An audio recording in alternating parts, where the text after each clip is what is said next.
Hello दोस्तों, नमस्कार। कैसे हैं सभी लोग। स्वागत है आपका मेरे यूट्यूब चैनल में। मैं आपका मित्र रोम सिंह राजपूत। आज मैं आपके सामने वर्मी कंपोस्ट बनाने की विधि के बारे में चर्चा करूंगा। तो साथियों, वर्मी कंपोस्ट जिसके लिए हम केंचुआ खाद कहते हैं, इसको बनाने की विधि एवं इसके उपयोग के बारे में मैं आपके साथ में आज कुछ चर्चा करूंगा। तो सभी लोगों से मेरा अनुरोध है कि वीडियो को पूरा देखें और ध्यानपूर्वक देखें और वीडियो में बताई जाने वाली सारी बातों को ध्यान से सुनें, क्योंकि अगर आप वीडियो के लिए स्किप करके देखेंगे या फिर आधा अधूरा काट के देखेंगे तो आप विधि के बारे में अच्छे से नहीं समझ पाएंगे। फिर आगे समस्या आती है कि हमने ये काम किया और इसमें ये समस्या रह गई। तो कृपया सभी लोग वीडियो को पूरा देखें और शुरू से लेकर लास्ट तक वीडियो को देखें। तो किसान साथियों, हम वीडियो को शुरू करते हैं। जैसे कि मैंने आपको बताया था केंचुआ खाद के बारे में। तो किसान साथियों, केंचुआ खाद क्या है, सबसे पहले इसके बारे में बात करते हैं।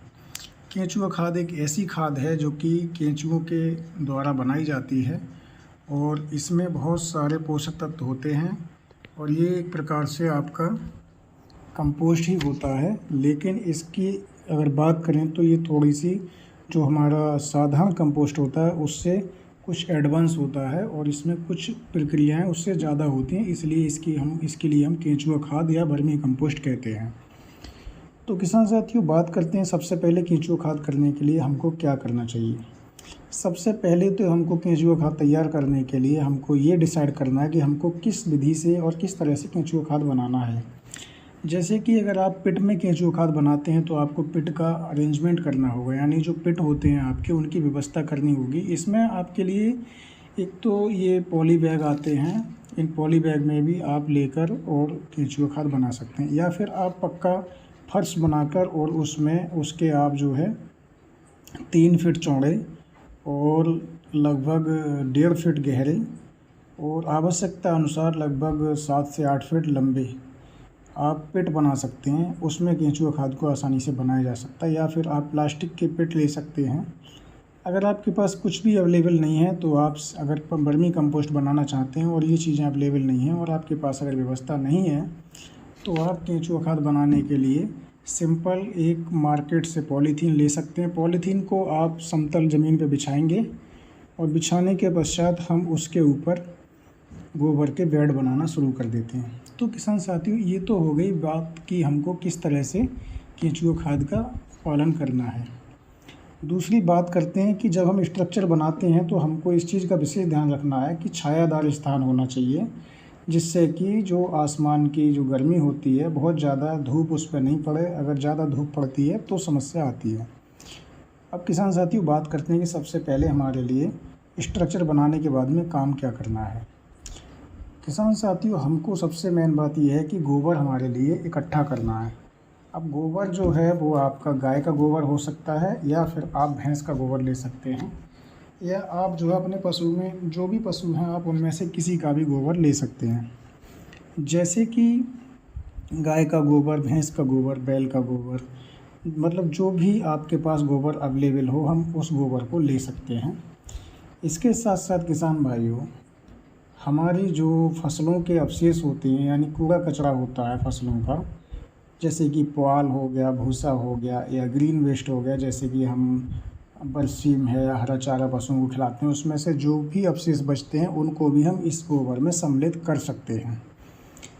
तो किसान साथियों, हम ये बात करते हैं कि गोबर जो हमने इकट्ठा कर लिया, उस गोबर के लिए हमको कितने दिन के पश्चात कंपोस्ट तैयार करने के लिए उसको उपयोग करना है। किसान साथियों, गोबर के लिए कम से कम 1 सप्ताह से लेकर और 2 सप्ताह पुराना गोबर हमें कंपोस्ट में इस्तेमाल करना है।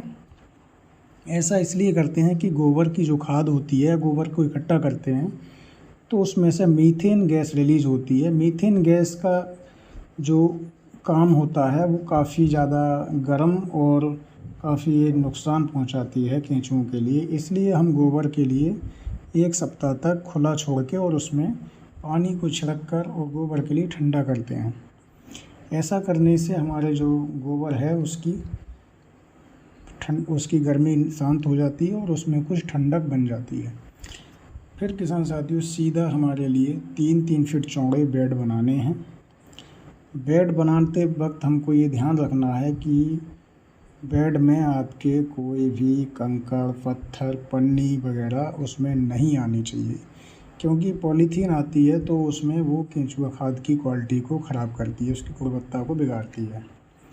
और इसमें एक चीज़ और ध्यान रखना है कि केंचुआ खाद में आपको राख का इस्तेमाल नहीं करना है, क्योंकि राख जो होती है उसमें फास्फोरस अधिक होती है, यानी फॉस्फेट नुमा उसका वो होता है, तो उससे भी कुछ हद तक केंचुओं के लिए नुकसान रहता है, क्योंकि ये जो केंचुआ होते हैं ये आपका कूड़ा कचरा को खाते हैं और गोबर को खाते हैं, और उसका जो मल त्याग करते हैं वो आपका कंपोस्ट होता है।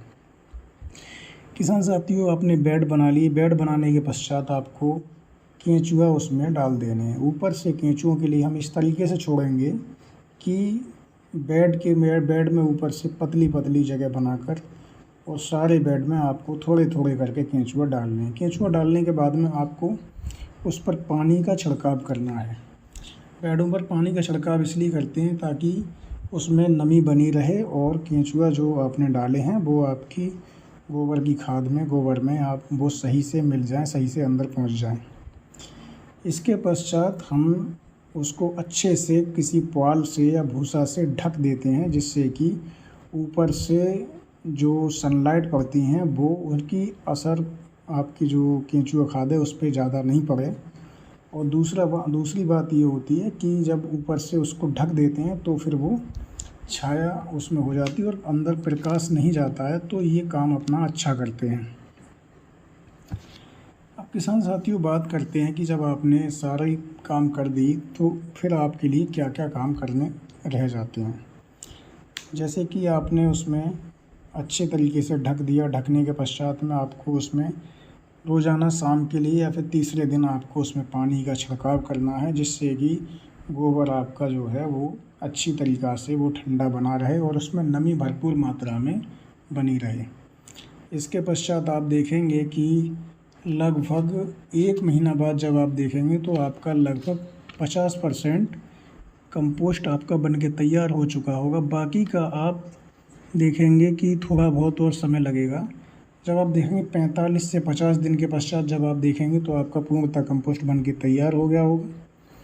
जब कंपोस्ट बन के तैयार हो गया होगा तो उसको आप अच्छी तरीके से छान लेंगे, यानी ऊपर से उसको उतारेंगे, जिससे कि आपका जो वर्म्स हैं वो आपके उसमें नहीं आए, और आप केंचुआ खाद के लिए अच्छे से निकाल लेंगे। निकालने के पश्चात आप उसके लिए प्लास्टिक के बैग में भर लेंगे, यानी कि जो भी प्लास्टिक या जूट के कट्टे आते हैं उनमें आप उसको भर लेंगे। भरने के पश्चात आप उसको छायादार स्थान में रखेंगे, जिससे कि उसके अंदर जो नमी है वो अच्छे तरीक़ा से बनी रहे। अब जब आपका खाद बन गया है तो आप इसका जो इस्तेमाल है वो आप अपनी खेती में कर सकते हैं। किसी भी फसल की बुवाई से लगभग 1 सप्ताह पूर्व कंपोस्ट खाद के लिए आप मिट्टी में अच्छी तरीके से मिलाकर और आप उसमें खेत में बिखेर कर अच्छी से मिट्टी में मिला देना चाहिए, और मिट्टी में मिलाने के पश्चात खेत की जुताई कर देनी चाहिए और पाटा लगाकर अच्छे से खेत में वर्मी कंपोस्ट को मिला देना चाहिए। ऐसा इसलिए करते हैं क्योंकि जो हमने वर्मी कंपोस्ट लगाया है उसमें बहुत सारे केंचुआ के अंडे या छोटे छोटे उसके जो बच्चे होते हैं वो भी आपके कंपोस्ट खाद के ज़रिए मिट्टी में पहुंचते हैं, और जब मिट्टी में पहुंचते हैं तो वो अपनी संख्या को वहाँ बढ़ाते हैं। जब वहाँ अपनी संख्या बढ़ाते हैं तो वो आपकी मिट्टी को भी उपजाऊ करने का काम करते हैं। तो किसान भाइयों, इस तरह से आपको वर्मी कंपोस्ट बनाना है। वर्मी कंपोस्ट बनाने के पश्चात इस तरह से उसका उपयोग करना है।